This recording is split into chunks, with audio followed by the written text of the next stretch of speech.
darkness, my old friend, I've come to talk with you again, because a vision softly creeping left its seeds while I was sleeping, and the vision that was planted in my brain still remains within the sound of silence. In restless dreams I walked alone, narrow streets of cobblestone, neath the halo of a street lamp.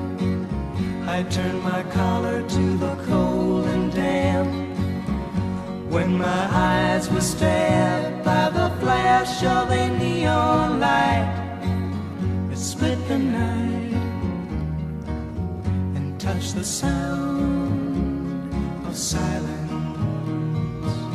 and in the naked light I saw 10,000 people, maybe more, people talking without speaking, people hearing without listening, people writing songs that voices never shared.